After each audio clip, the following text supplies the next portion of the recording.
গরমে বই নাকি বইয়ের গরম? এবার একটানা 40 দিন বইয়ের মেলা। মেলা বই কাঞ্চনজঙ্ঘা স্টেডিয়ামে। একটাই বইয়ের স্টল, চন্ডাল বুকস, উত্তরবঙ্গের একান্ত আপন। 22 এপ্রিল সন্ধ্যে 6:30টায় শুরু, চলবে 4 জুন 2025 অবধি। হ্যাঁ, গরমের মেলায় বইয়ে মিলবে গরমা গরম ছাড় 20% থেকে 60% অবধি। চন্ডাল মানে হয় আপনি বইয়ের কাছে, না হলে বই চলে যাবে আপনার কাছে। চন্ডাল বুকস। চন্ডাল বুকস। প্রশ্ন, কিভাবে দেখছেন এই বিষয়টাকে আপনি? নমস্কার। দেবব্রত খুব সুন্দরভাবে উত্তরবঙ্গে সীমা এবং আয়তন আমাদের কাছে তুলে ধরেছেন, এবং এটাও ঘটনা যে প্রাচীনকালে উত্তরবঙ্গ বলে কিছু ছিল না, এবং যে রাজ্যটা ছিল গৌড় রাজ্য, এবং উত্তরবঙ্গের কিছুটা ছিল কামরূপ রাজ্য। আমরা যদি যোগিনীতন্ত্র করে থাকি তাহলে দেখব সেখানে বলা আছে যে করতোয়া নদীর পূর্ব পাড় পর্যন্ত ছিল কামরূপ রাজ্য, এবং তারপরে করতোয়া নদীর পশ্চিম পাড় থেকে গঙ্গা নদী পর্যন্ত ছিল আমাদের পুণ্ড্রবর্ধন।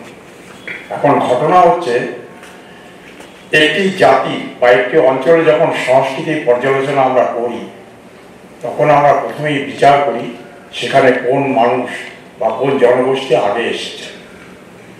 তো কলকাতা বিশ্ববিদ্যালয়ের এক গবেষক স্বপ্না ভট্টাচার্য, তার লেখাতেই আমি পড়েছিলাম মধ্যযুগের সমাজ ও সংস্কৃতি, সেই বইতে তিনি লিখেছেন যে বৃহৎ বঙ্গভূমিতে, অর্থাৎ আজকের বাংলাদেশ নিয়ে এবং আগের যে সুবে বাংলা আমরা বলতাম, যার মধ্যে বিহার এবং অন্যান্য অঞ্চলের কিছু অংশ আমাদের বাংলা নামে পরিচিত ছিল, যে বাংলার কথা লিখেছেন আমাদের ঐতিহাসিক দীনেশচন্দ্র সেন, সেই বাংলায় আমাদের এই উত্তরবঙ্গ হচ্ছে প্রথম ভূখণ্ড যেখানে জনবসতি গড়ে ওঠে।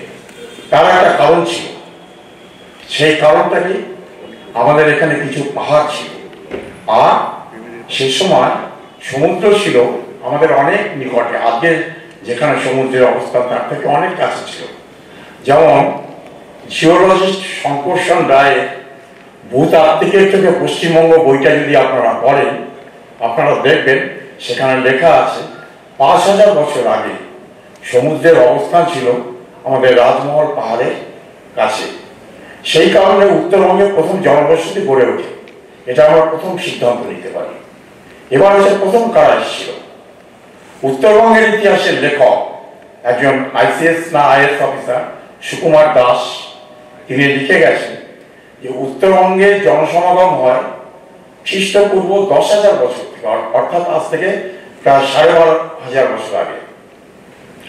প্রথম এসেছিল আমাদের পূর্ব দিকের পাক্কই, লুসাই, নাগা, এই সমস্ত পাহাড় ডিঙিয়ে মঙ্গলার জনগোষ্ঠীর মানুষেরা, আর এদিক দিয়ে এসেছিল নেগ্রিটো জনগোষ্ঠীর মানুষেরা, তারাও হিমালয়ের পথ বেয়ে আমাদের উত্তরবঙ্গে ঢুকেছিল।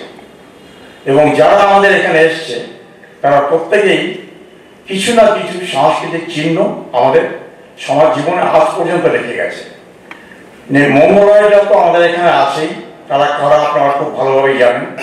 বিভিন্ন এদিককার জনগোষ্ঠী যাদের আমরা হোয়াইট ট্রাইব বলি, তাদের সভ্যতা, সমাজ, সংস্কৃতি এবং ওয়াটারশেড ম্যানেজমেন্ট তাদের থেকে শিক্ষার মতন, সেই সাথে ভেষজ দ্রব্যের ব্যবহার।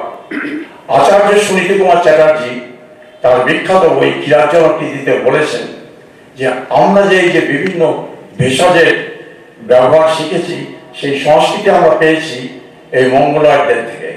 তাছাড়াও তাদের গৃহ তৈরির যে নির্মাণ যে কৌশল যে ছিল, সেই পূর্ব দিকে বাস থাকবে, পূর্ব দিকে হাঁস থাকবে, অর্থাৎ পুকুর থাকবে, পশ্চিমে বাস, দক্ষিণে উত্তরে গুয়া, পশ্চিমে ধোয়া, এই ধরনের একটা ছড়া আছে।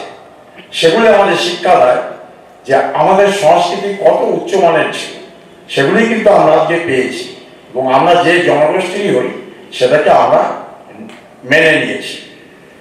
তারপরে ছিল নেগ্রিটো। নেগ্রিটোদের কাছ থেকে আমরা কি পেয়েছি, এই যে আমরা যে বলি মরে গেলে তুমি স্বর্গে যাবে, তুমি নরকে যাবে, এই কনসেপ্ট সারা পৃথিবীকে দিয়েছে আফ্রিকার নেগ্রিটো জনগোষ্ঠীর মানুষেরা।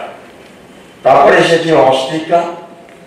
অস্ট্রিকরা এসে কি দিল আমাদের, অস্ট্রিকটা আমাদের এলো চাষবাসের শিক্ষা। সেই শিক্ষাটা কি, যে তুমি তোমার বাড়ির সামনে ফুলের গাছ চাষ করো এবং বাড়ির পেছনে হবে তোমার সবজি বাগান, অন্যখানে হবে ধান ক্ষেত। অর্থাৎ আমাদের একটা কি বলবো, গ্রামের পরিকল্পনা, গ্রাম গঠনের যে পরিকল্পনা, সেটা আমরা অস্ট্রিকদের থেকে পেয়েছিলাম। এবং তারপরে একটা জনগোষ্ঠী এসেছিল আলপেনীয়, তারাও আর্যদের কাছাকাছি। এবং তারপরে সুকুমার বাবু যেটা বলেছেন তার বইতে, যে খ্রিস্টপূর্ব 320 খ্রিস্টাব্দের একটু আগে আমাদের উত্তরবঙ্গে এসেছিল আর্যরা। আর্য সংস্কৃতি কি ছিল? আর্য সংস্কৃতি ছিল, আজ যদি আপনি ঋগ্বেদ পড়েন তাহলে দেখবেন তারা সেদিন যেটা বলে গেছে সেটা আমাদের আজকে সমাজ জীবনে কতটা বিপদে ফেলে দিয়েছে আমরা উত্তরবঙ্গবাসীরা। এবং তারপরে পরবর্তীকালে ইংরেজরা আমাদের এখানকার মানচিত্র, ডেমোগ্রাফি অর্থাৎ জনবিন্যাসের যে চরিত্র, সেটাকে পাল্টে দিয়েছিল। যেমন পাহাড়, সেটা নিয়ে নতুন করে বলতে হবে না। তাদের সংস্কৃতিকে, তাদের রাজা তাদের ভাষাকে পাল্টে দিয়েছিল, ইংরেজরা তাদেরকে স্বীকৃতি দিল যে তোমাদের মাদারটা আমাদের খাসকুড়া। তেমনি সমতলে যখন আর্যরা এলো, আর্যরা আসার সাথে সাথে একটা বিরাট দুর্ঘটনা ঘটলো আমাদের এখানে। করতা নদীর পাড়ে তাদের বিরুদ্ধে একটা প্রতিরোধ তৈরি হলো। কেন হলো? তার মূল কারণও কিন্তু ঋগ্বেদ। ঋগ্বেদ কবে লেখা হয়েছিল? লেখা তো হয়নি, শ্রুতি, বেদের আর একটা শ্রুতি। সেই শ্রুতিগুলি কবে তৈরি হয়েছিল সেগুলি নিয়ে নানা রকম মতামত আছে। কেউ বলে খ্রিস্টীয় 1500 শতাব্দী পূর্বে, কেউ বলে আরেকটু আগে, কেউ আরো নানা রকম মতামত আছে। তার বিস্তৃত বর্ণনায় আমি যাচ্ছি এবং আমি নিজেও জানি না। কিন্তু সেই ঋগ্বেদে কি লেখা আছে সেখানে বলা হচ্ছে আত্মকেন্দ্রিকতার কথা। দেবরাজ ইন্দ্রের উদ্দেশ্যে আর্যরা প্রার্থনা করছে, হে দেবরাজ ইন্দ্র, তুমি অনার্যদের ধ্বংস করো। হে দেবরাজ ইন্দ্র, তুমি আমাদের যে অনার্য যে প্রতিবেশী আছে তাদেরকে নানাভাবে শাস্তি দাও। এই ধরনের নানা রকম অনার্যদের সম্পর্কে অপ্রীতিকর মন্তব্য, সেই নিয়ে তাদের বিরুদ্ধে একটা প্রতিবাদ গড়ে তুলেছিল। এবং আমি যেটা মনে করি, সেই জনগোষ্ঠী খুব স্বাভাবিকভাবেই সেই প্রতিবাদ গড়ে তুলেছিল। তারা হচ্ছে মঙ্গলয়ের জনগোষ্ঠী, যারা করতর উপায়ে থাকতেন, যাদেরকে আমরা আজকে বড় করি। গরমে বই নাকি বইয়ের গরম? এবার একটানা 40 দিন বইয়ের মেলা। মেলা বই কাঞ্চনজঙ্ঘা স্টেডিয়ামে, একটাই বইয়ের স্টল, চন্ডাল বুকস, উত্তরবঙ্গের একান্ত আপন। 22 এপ্রিল সন্ধ্যে 6:30 শুরু, চলবে 4 জুন 2025 অবধি। হ্যাঁ, গরমের মেলায় বইয়ে মিলবে গরমা গরম ছাড় 20% থেকে 60% অবধি। চন্ডাল মানে হয় আপনি বইয়ের কাছে, না হলে বই চলে যাবে আপনার কাছে। চন্ডাল বুকস।